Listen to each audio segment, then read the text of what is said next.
Avec Laure Carnoët, entre modernité culturelle et héritage maritime, l'été 2025 marque un tournant. Le nouveau centre d'interprétation Gauguin, l'Atelier du Pouldu, s'ouvre au public. Et, comme un écho venu du passé, la fête des Goémoniers célèbre les racines vivantes de ce territoire breton. Donc la nouveauté, ce qu'on ouvre en 2025, c'est donc on a la maison musée qui existe depuis plus de 30 ans, donc qui est la reconstitution de l'auberge de Marie-Henri.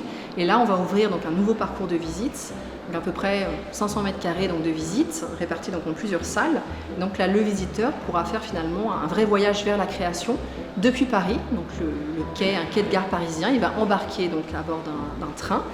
Et puis ensuite, il va découvrir donc, le Pouldu en 1886, découvrir les paysages, les métiers, le territoire.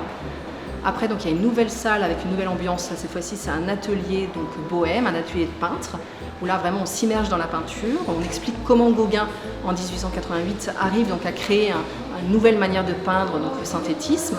On a un atelier voilà, avec toutes ces sources d'inspiration. Et puis on s'essaye au synthétisme avec un système de table lumineuse. Après on fait la rencontre de Marie-Henri, parce qu'à partir de 1889, les artistes vont s'installer dans l'auberge de Marie-Henri. Donc on découvre le destin voilà, si particulier de cette jeune femme donc, de Moëlan. Après donc, avoir vu la maquette de la buvette de la plage, on entre finalement dans la maquette grandeur nature qui est la reconstitution donc, de l'auberge de Marie-Henri.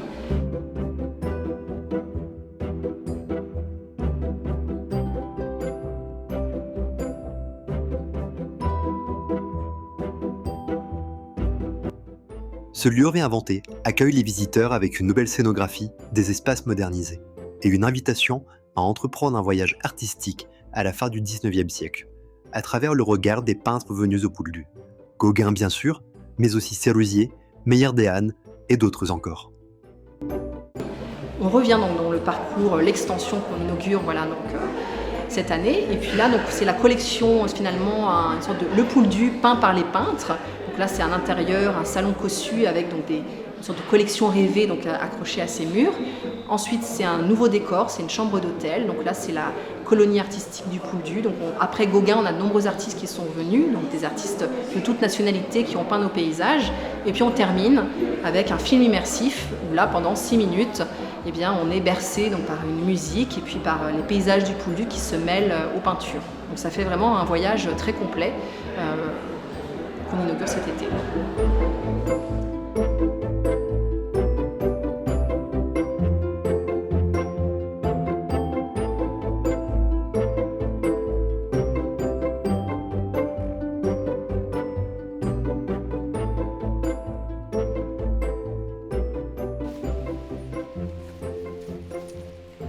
Pendant ce temps, au pied de la chapelle Notre-Dame de la Paix, les attelages se préparent.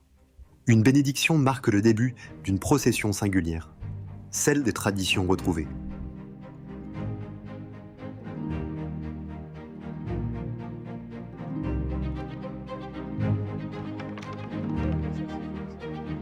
Encore. C'est bien encore. Là. Encore. Ah, c'est bon, c'est pas mal. T'as mis la courroie dedans. La courroie, faut que je dépasse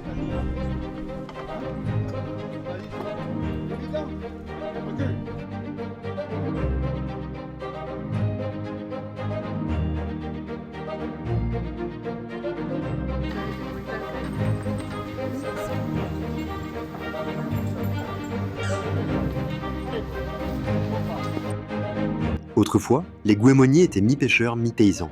Ils ramassaient à la main les algues pour fertiliser les sols ou produire de la soude. Activité inscrite aujourd'hui au patrimoine culturel immatériel de Bretagne. Ils utilisaient des charrettes et plus tard, des bateaux goémoniers pour descendre les algues depuis la dune jusqu'au four à Goémont sur les plages de Bretagne. Aujourd'hui, cette descente est avant tout symbolique. Sabot dans la poussière, visage concentré, elle incarne la transmission d'un savoir-faire entre mémoire, mer et terre.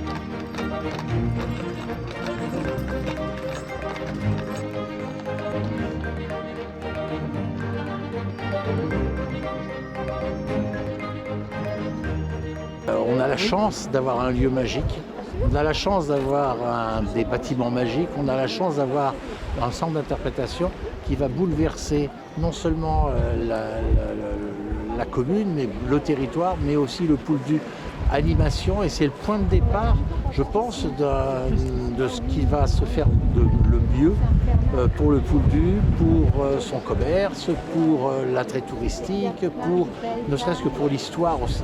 Et ce qui est super intéressant, c'est qu'on va s'adresser à toutes les générations, les jeunes, les enfants, mais les plus vieux, ceux qui ont connu effectivement le Pouldu il y a quelques années. Donc ça c'est vraiment au top. Sur la plage des Grands Sables, exceptionnellement fermée au public, un tableau prend vie. Les enserts du cercle celtique corollérien Laïta redonnent corps à l'œuvre emblématique de Gauguin, les ramasseuses de Varech. Costumes d'époque, gestes oubliés, hommage vivant à une mémoire artistique et populaire.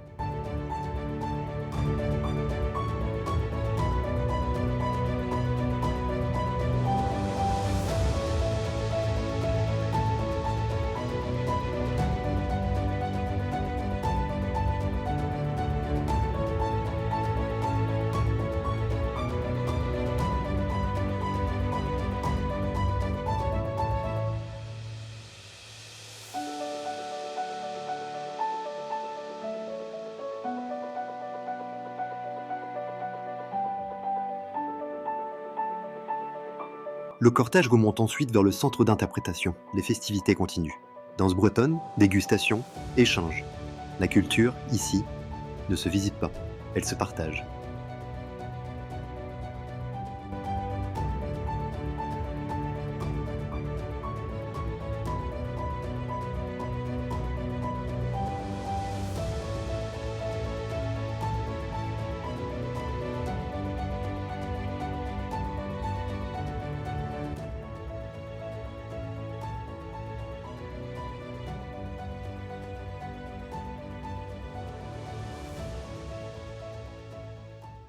Transmettre notre histoire aux générations futures, mettre en avant tout ce qu'il y a eu de beau dans cette histoire et que les habitants puissent renouer avec l'aventure qui s'est passée au Pouldu à la fin du 19e siècle avec la venue des peintres.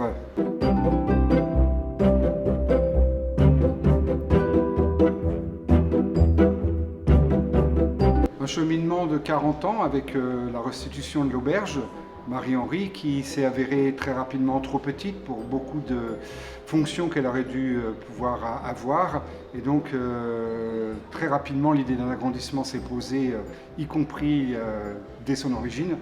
Et nous avons en 2015 lancé ce projet d'extension pour qu'elle puisse permettre d'évoquer dans cet espace tous les aspects qui étaient liés à la venue des peintres sur le Pouldu, ce qu'ils y ont fait, comment ils ont vécu avec les habitants, comment étaient les paysages, et puis qu'est-ce qui étaient les sources d'inspiration qui ont fait qu'ils ont réussi à basculer dans un nouveau mode de peinture.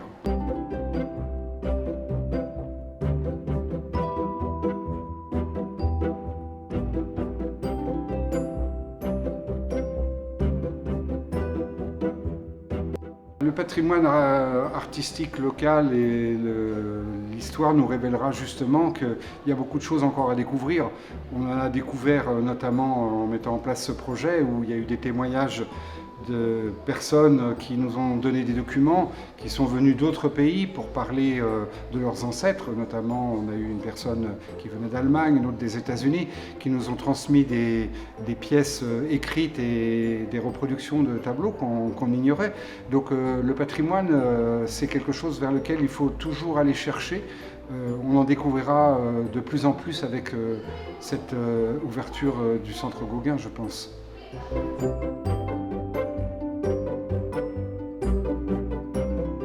Un soulagement, parce que ces 10 ans de travail, ça a été beaucoup de difficultés à faire comprendre aux habitants l'enjeu qui était dans la réalisation de cet équipement.